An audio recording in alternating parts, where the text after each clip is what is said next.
नमस्कार, welcome to great fashion. Anamika Jharkhand के धनबाद शहर के एक छोटे से गांव निरशा में रहती हूं और वहीं से अपना घर से ही बुटीक का काम करती हूं।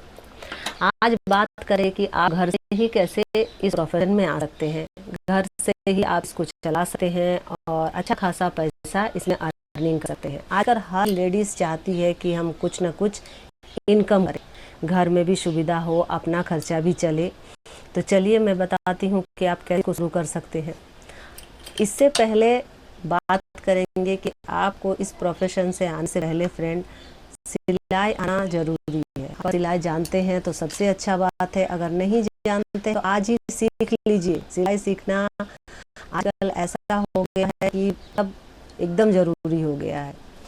अगर आपको सिलाई आता है तो आप घर बैठे इस प्रोफेशन को कैसे शुरू कर सकते हैं। आपके घर में छोटा सा जगह होना चाहिए जहां आप एक मशीन लगा लिए और बस शुरू में कस्टमर आपके पास कम आएंगे। जैसे मेरे पास भी आता था, शुरू उतना कस्टमर नहीं आता था, लेकिन धीरे धीरे जैसे ही जानने लगा अभी तो कस्टमर का कमी नहीं होता है। फ्रेंड्स देखिए क्या होता है, जब हम लोग घर से शुरू करते हैं तो पहले 4 लोगों का जानना जरूरी है। आप अपना कपड़ा अच्छा बना के पहनिए, ब्लाउज सूट आप जो भी पहनते हो उसको आप अच्छा बना के पहनिए।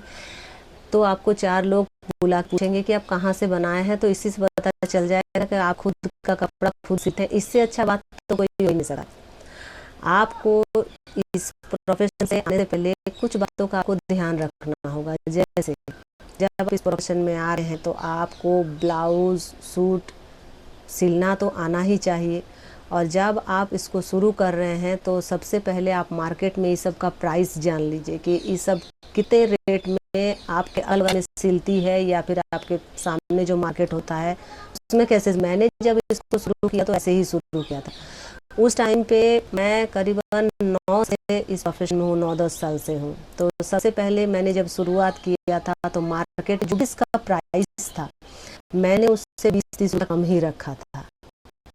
तो सबसे पहले मैं आपको ये कहूँगी, आपका जो भी वहाँ पे रेट है उससे आप थोड़ा कम, मतलब रेट थोड़ा सा कम रखिए।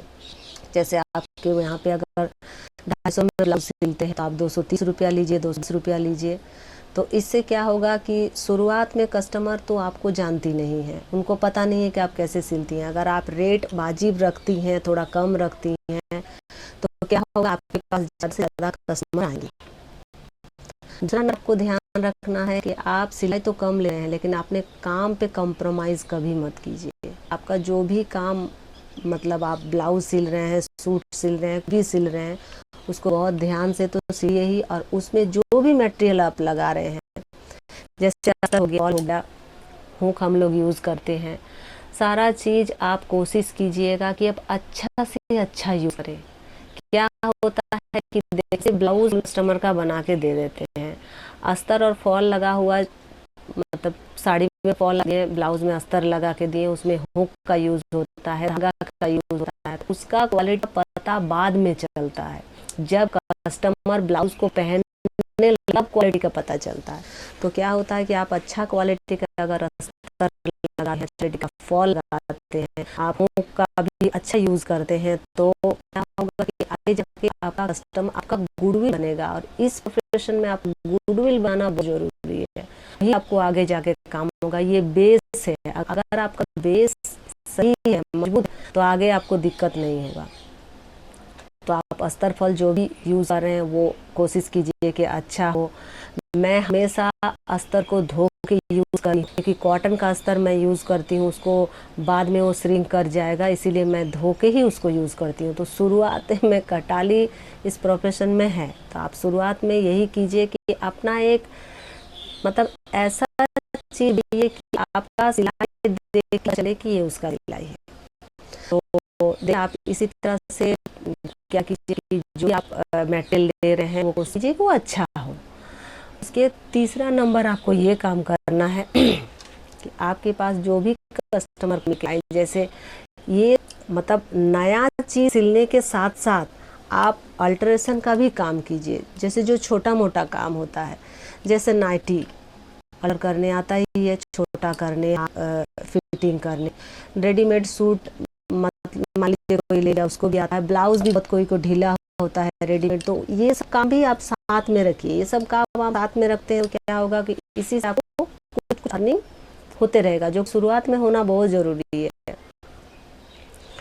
तो इसी तरह से मैंने भी जब शुरुआत इस प्रोफेशन में मैं आई थी, तो शुरुआत में मुझे भी याद है कि मैं भी छोटा मोटा मतलब काम छोटा मोटा के वो तो मैं अभी भी करती हूँ, लेकिन तब था कि काम को पकड़ लेती थी और तुरंत करके दे देती थी, ताकि पैसा उसमें जल्दी जितना अर्निंग का मतलब जितना होना हो आज ही हो जाए। आजकल क्या होता है कि बहुत सालों के बाद एक काम को करते करते आदमी बोर हो जाता है, तो भी लेट होता है थोड़ा सा, लेकिन पहले ऐसा नहीं था। तो आप भी जब शुरुआत कर रहे हैं तो किसी का भी जैसे डेट दे लास्ट के लिए तो टाइप पे दीजिए, उसमें मटेरियल भी आप अच्छा यूज़ कीजिए, तब देखिए कस्टमर भी बनने लगेगा, आपका गुडविल भी बनने लगेगा। आप घर से ही जब चला रहे हैं तो उसमें अच्छा अर्निंग आपको हो जाएगा। जब आपको कुछ दिन हो जाएगा, आपका काम भी सब कुछ समझ में आने लगेगा, तब अपना रेट आप बढ़ाइए, कोई दिक्कत नहीं है। तो ऐसे मुझे भी अपना शुरुआती दिन याद आ रहा है, जब मैंने भी साथ तो जैसे किसी का ब्लाउज आया, वो डिज़ाइन नहीं भी बोली है, उसका प्लेन ही मुझे सिलना है, लेकिन मैं कुछ कुछ में बना के देती थी, ताकि उन्हें मेरा क्वालिटी पता चले, मेरा काम भी पता चले।